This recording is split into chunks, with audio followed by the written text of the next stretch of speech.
दूसरी तरफ आप ये देखिए, मनीष सिसोदिया जी की बेल रिजेक्ट हुई है क्योंकि कोर्ट ने कहा है, चाहे ट्रायल कोर्ट हो, चाहे हाई कोर्ट हो, चाहे सुप्रीम कोर्ट हो, कोर्ट के ऑर्डर में कहा गया है कि प्राइमा फेसी एविडेंस करप्शन का इन आम आदमी पार्टी के नेताओं के विरुद्ध जांच एजेंसियों ने लेकिन पेश कर दिया। वहां से एक अंतर है, हेमंत के केस में डॉक्यूमेंट्री एविडेंस है, अभी संजय सिंह की जमानत हो गई और संजय सिंह की जमानत के समय संजय सिंह के वकील ने कहा कि आपके पास कोई सबूत नहीं है, मनी ट्रेल मिल नहीं रहा है, जितना इंट्रोगेशन करना था आपने कर लिया है, तो आपको जमानत देने में क्या दिक्कत है। कोर्ट ने भी यही बात कही, जमानत उनको मिल गई।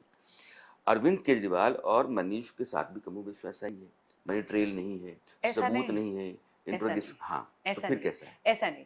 पहले मैं मनीष सिसोदिया जी और माननीय मुख्यमंत्री जी की बात करती हूँ। देखिए, मैं वकील के तौर पे बोल रही हूँ, मैं ईडी की स्पोक्स पर्सन नहीं हूँ। जितना मेरी कानूनी नॉलेज है उसके हिसाब से आप बता दो।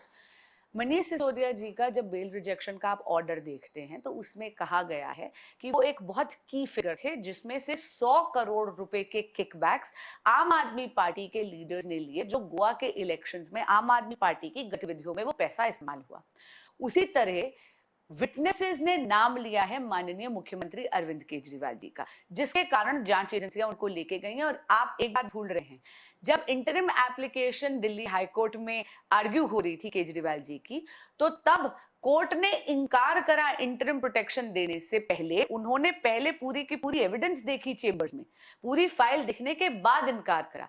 अभी भी जब इनकी जुडिशियल कस्टडी एक्सटेंड हुई है, तब भी कोर्ट ने पूरी फाइल देखकर इनको दे ये बोला कि नहीं, this is a fit case for custody. अब आते हैं संजय सिंह जी की बेल पे। संजय सिंह जी की बेल के दो पहलू हैं। एक, ईडी ने वहां पर कंसीड करके ये बोला है कि अभी हम इनकी कस्टोडियल इंटेरोगेशन की जरूरत नहीं है, बेल हुई है लेकिन अभी भी केस में अभियुक्त है। और दूसरी बात, बहुत विनम्रता से कहूंगी, हमारी बात सच हो गई ना। हमेशा ये जो आरोप लगता था कि ईडी का दुरुपयोग बीजेपी कर रही है, और हम कहते थे कि ईडी जो है इंडिपेंडेंट एजेंसी है, भाजपा के इन्फ्लुएंस में थोड़ी कंसीड करा है।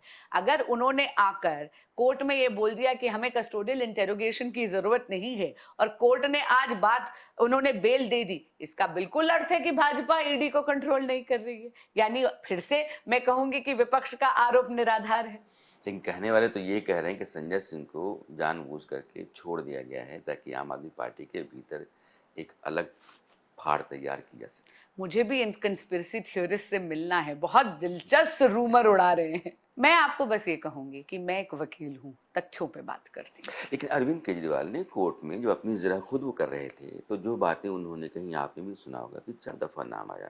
दिनेश अरोड़ा 9 महीने तक उस आदमी ने कभी कुछ नहीं कहा, आप बाद में आकर के आपने दबाव में उससे नाम दिलवा लिया, वहाँ मेरा नाम आता है, मेरे खिलाफ कोई मामला नहीं था, मेरे खिलाफ कोई चार्ज बनता नहीं है, फिर भी मुझे गिरफ्तार किया गया। मैं ईडी की वकील नहीं हूँ, इस पर मैं किसी भी प्रकार की प्रतिक्रिया देने में असमर्थ हूँ। जो भी उन्होंने बोला है, अब उन्होंने तो जांच का रुख आतिशी जी और सौरभ भारद्वाज की तरफ भी करा है। कोर्ट इस पर जो भी आदेश देगा, सारे के सारे तथ्य और सबूत देकर, इसमें केवल और केवल ये कंप्लीटली कोर्ट के अधिकार क्षेत्र में है। मैं इस पर किसी भी प्रकार की प्रतिक्रिया करने में असमर्थ हूँ, क्योंकि मैं ईडी की वकील नहीं हूँ। मास्टर, अभी आपने आतिशी सौरभ का नाम लिया, हालांकि सीबीआई की जांच में भी उन्होंने बात कही थी, इस बार उन्होंने कहा है। आतिशी जो कह रही है वो एक गंभीर सवाल है उनकी तरफ से कि मुझे फ़ोन आता है, कहा जाता है कि आप बीजेपी में शामिल हो जाइए, अगर शामिल हो जाएंगी तो आपका करियर अच्छा है, नहीं तो आप और सौरभ दोनों को महीने भर के भीतर जेल हो जाएगी, यानी कि मिल जाइए नहीं तो मिट जाएगी। ऐसे मनगढ़ंत आरोप तो वो लगाती रहती हैं और कभी भी नाम उजागर नहीं करती हैं। मैं तो चैलेंज करती हूँ कि आइए नाम उजागर करिए। देखिए, आपको याद होगा ये जो ऑपरेशन लोटस, ये हमेशा बोलते हैं, पिछली बार जब इन्होंने ऐसे मनगढ़ंत झूठ बोले थे, तब भारतीय जनता पार्टी दिल्ली प्रदेश के शीर्ष नेतृत्व में जाकर पुलिस में कंप्लेंट करी थी और ये कहा था कि इन आरोपों की जांच करिए, यदि है हमारा कोई व्यक्ति इसमें इन्वॉल्व तो उसकी भी जांच करिए। तब माननीय मुख्यमंत्री अरविंद केजरीवाल जी भी जांच पे नहीं जुड़े, आतिशी जी भी जांच में नहीं जुड़ी।